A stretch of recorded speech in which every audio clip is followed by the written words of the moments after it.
दोस्तों, मैं आज आप लोगों को एक ऐसी कहानी बताने वाला हूँ जिसमें आपको रोमांटिक सीन और बातें सुनने को मिलेंगी। अगर आपको यह वीडियो पसंद आती है तो वीडियो को लाइक और चैनल को सब्सक्राइब जरूर करना। कहानी की शुरुआत में रॉकर नाम के एक लड़के को दिखाया जाता है। अपनी स्कूल की छुट्टियां होने के बाद वह अपने घर आ रहा था और उसे घर छोड़ने के लिए उसके घर की नौकरानी आई हुई थी। यहाँ हम देखते हैं कि रॉकर अपनी नौकरानी को देखने के बाद मन ही मन बहुत ज्यादा खुश हो रहा था। घर पहुंचने के बाद वह अपनी मॉम से मिलता है, लेकिन उसकी मॉम की नजर उसकी गीली पैंट पर पड़ जाती है। दरअसल यहाँ हमें पता चलता है कि रॉकर ने अपनी नौकरानी को देखते हुए अपनी पैंट गीली कर ली थी, जिसे उसकी मॉम देख लेती है। घर के अंदर आने के बाद वह अपनी बहन से मिलता है। इसके बाद उसकी बहन उसे अपना घर और जंगल घुमाने के लिए ले जाने लगती है। जब वह जंगल में जाता है तभी उसे वही नौकरानी फिर से मिल जाती है। तभी उस नौकरानी को कोई इमरजेंसी लग जाती है तो वह वहाँ से भागने लगती है, लेकिन भागते हुए उसका पैर फिसल जाता है और वह नीचे गिर जाती है। तभी रॉकर को एहसास होता है कि जंगल में किसी और की भी आवाज आ रही है। जब वह आवाज की तरफ पास जाकर देखता है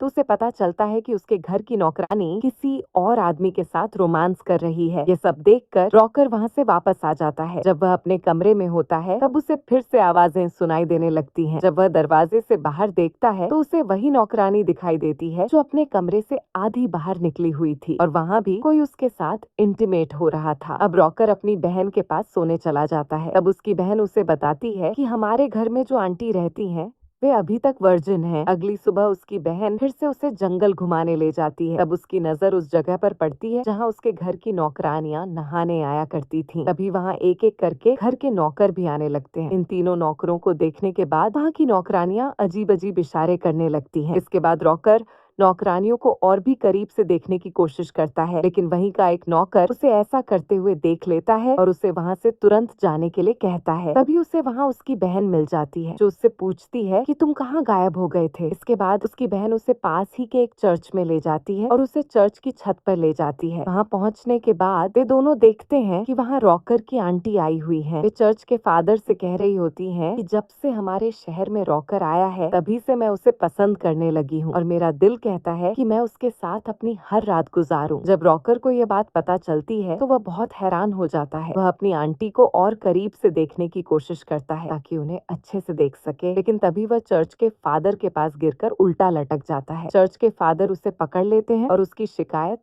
उसकी मदर से करते हैं। उसकी मदर पूछती हैं कि आखिर इसकी सजा क्या होनी चाहिए। तब फादर कहते हैं कि इसे पीछे से 100 बार मारा जाए। ये सब कुछ उसकी नौकरानी और बहन देख रही होती है। इतना सब कुछ होने के बाद रॉकर अपनी बहन के साथ फिर से सोने आ जाता है, लेकिन तभी वह बाहर देखता है कि उसकी एक नौकरानी फिर से किसी के साथ इंटीमेट हो रही है। जब वह देखने की कोशिश करता है तो उसे वह आदमी दिखाई नहीं देता। जब वह नौकरानी रॉकर के पास आती है तो वह उससे पूछता है कि आखिर बाहर कौन है जो सरेआम ये सब काम करता है। तब नौकरानी कहती है कि ये हम सब लोगों का सीक्रेट है। बस इतना कहकर वह वहाँ से चली जाती है। थोड़ी देर बाद रॉकर को वहाँ एक किताब मिलती है जो हवस भरी कहानियों से भरी होती है। रॉकर उस कहानी को छिपाकर पढ़ रहा होता है। तभी वहाँ उसकी नौकरानी मुर्गियों को दाना डालने आती है। उसी वक्त एक दूसरा नौकर आकर उसे अंदर से लॉक कर देता है और उस नौकरानी के साथ पीछे से इंटीमेट होने लगता है। अगले दिन रॉकर नौकरानी को अपने कमरे में बुलवाता है और उसे टच करने की कोशिश करता है, लेकिन तभी दूसरी नौकरानी आने लगती है जिसे देखकर वह वहाँ से भाग निकलता है। इसके बाद रॉकर घर जाता है। रास्ते में उसे एक नौकरानी मिलती है जिस पर वह पीछे से हमला कर देता है। वह नौकरानी पहले तो मना करती है लेकिन बाद में मान जाती है। एक दिन घर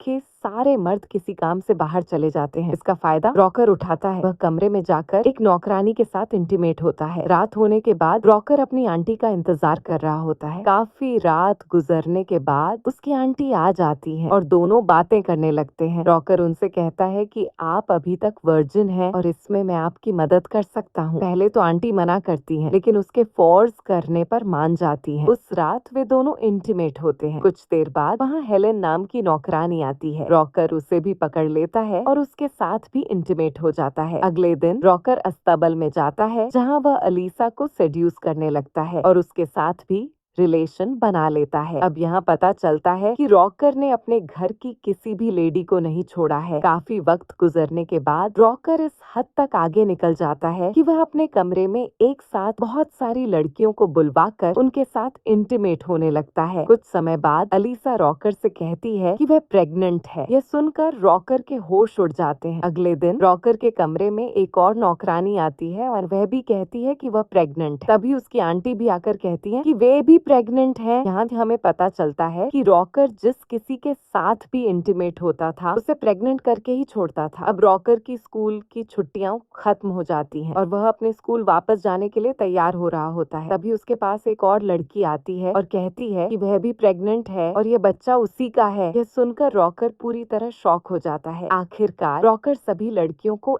ऐसे ही छोड़कर अपने स्कूल वापस चला जाता है और इसी को दिखाते हुए इस कहानी का यहीं पर अंत हो जाता है।